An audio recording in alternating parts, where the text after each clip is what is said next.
Hi everyone, it's me Arden Lee, and in today's video I'm going to be talking about what to do when someone accuses you of holding a grudge. This is a question that was asked by one of the members of the Repatterning Parlor, and before I dive into it, I would love to remind everyone that I am currently enrolling for the Winter 2020 session of the Repatterning Project. So if you've been enjoying these videos, if you're vibing on the content, and you're starting to think that you might want to do the full process from start to finish and jump in that transformative container with us, we start January 26th.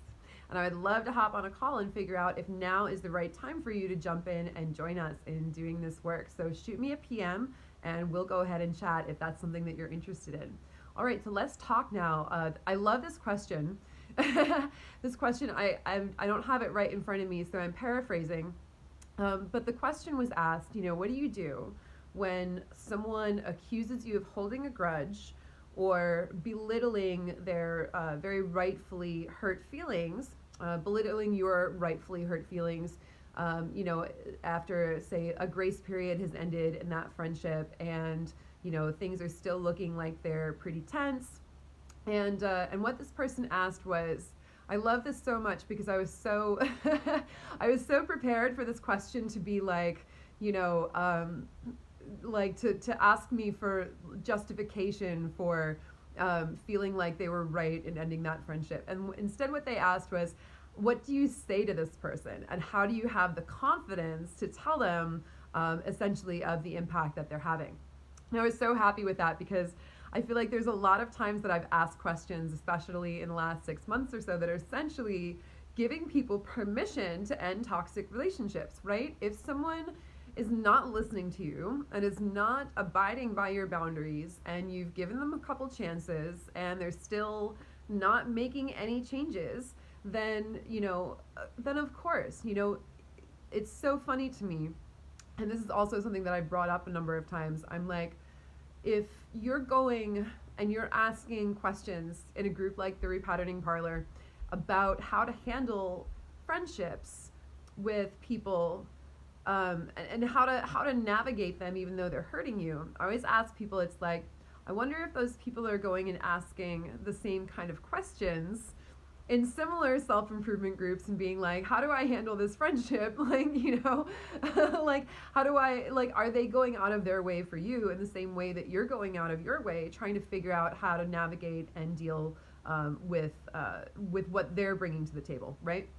So I love, in particular, I'm just going to say that up front, that this question is about, well, what do I say to this person and how do I have the confidence to explain to them that the boundary still isn't being held? So what I'm going to say first of all is that you never owe anyone an explanation. If things are getting difficult and you've already explained, especially if you've already explained yourself once, right? I'm going to say that because sometimes, sometimes that, oh, we never owe anyone an explanation can sort of warp into like, well, we're just allowed to ghost anyone and we don't have to explain or justify ourselves. We can leave a trail of hurt feelings. And I feel like that's rare, but I want to say that just so that doesn't, creep over into that territory of behaving without accountability, right?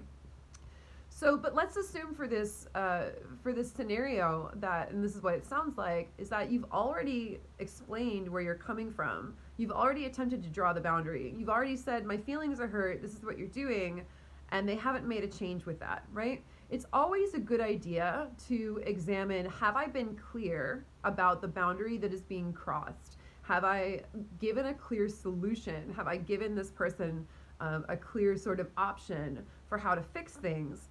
And if I have, then at that point, there's no sense in over-explaining, right? If someone has not listened to you the first time, it's pretty unlikely that they're going to hear you a second time or a third time, et cetera, et cetera. So once you find yourself in that loop where you're like, I've said this already, and you're just not hearing me, in my opinion, at that point, you absolutely have permission to walk away because you've already explained, and for whatever reason, this person is just not hearing you and making the necessary adjustments.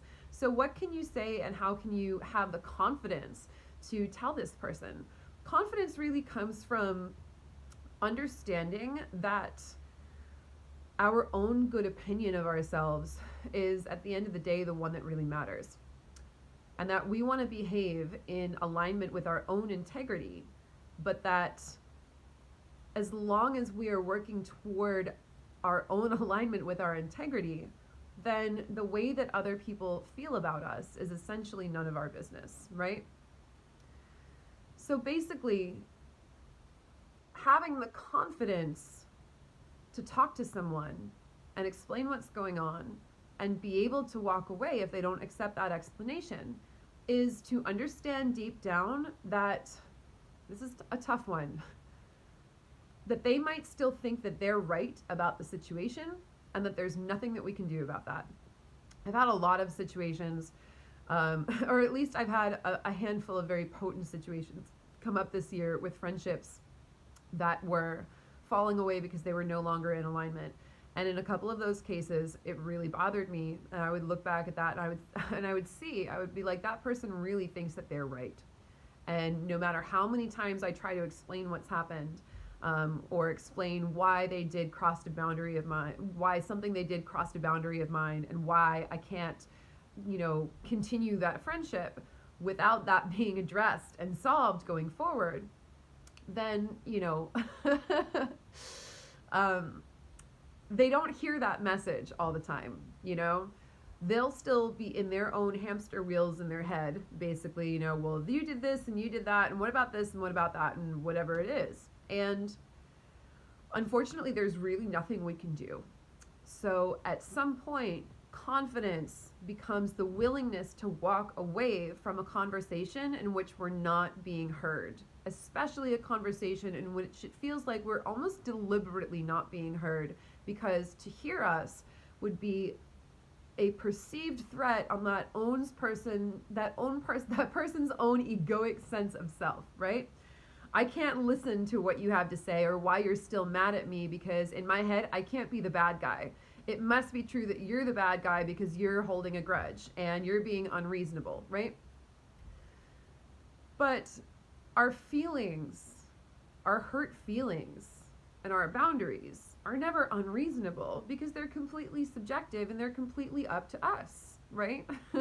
There's only what we feel and what boundaries we choose to enforce. So at the end of the day, that's not really that person's decision.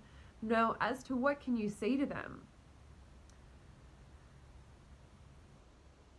It's really just a matter of explaining what that boundary is, explaining the impact of their actions, and then again, once you've explained that once and said, look, either this gets solved and addressed, or we can't move forward because this is having a negative impact on me. I don't like to feel this way. I don't like to be in this kind of conflict, and I can't stand, I can't harbor this friendship within my energy field because it's causing damage. I'm sorry, but that's just the way that it is. And until this problem is solved, then we can't continue this. And honestly, once you've said that, I really believe it is about the confidence to understand that that person may not ever get it. They may be so stuck in their own story of, well, you're just being unreasonable and you're holding a grudge, and they may never come around on that. Maybe they will years later, and again, maybe they won't. But non-attachment to our connections and our relationships essentially means that if something turns sour in some way, if a connection that we've had is suddenly adding more and more negative impact to our lives than positive, when it's creating a net negative effect, then non-attachment means being willing to let that go, right? It means that no matter how much we love the person, no matter how much we value our history together, if something is causing us an overall net negative impact, then we have to be willing to allow that connection to fade away until there's a change that's made. Because otherwise we're abandoning our own selves, right? And expecting people to understand that is unfortunately not an expectation that is always likely to be fulfilled. There are going to be a lot of people who are going to be in their own version of the story, and they're not going to be listening to you, and they're not going to be holding space for your hurt feelings. And that's precisely why the friendship is ending, right? And unfortunately, we have to be confident enough in ourselves to know that no matter what we say, if we've already explained the situation, then there's a good chance that someone is being willful in their refusal to listen. And it's just because they're protecting their own sense of self. Unfortunately, it sucks, but it's not personal. So I hope that was helpful. I hope that if you are ending a friendship with someone, that you can have the confidence to understand that no matter what you say, if they're not willing to sit down and really listen to you, it kind of doesn't matter. So speak from the heart and say what you think needs to be said. And if they're still not understanding you, be willing to walk away from that connection. I hope this was helpful. Thank you guys so much.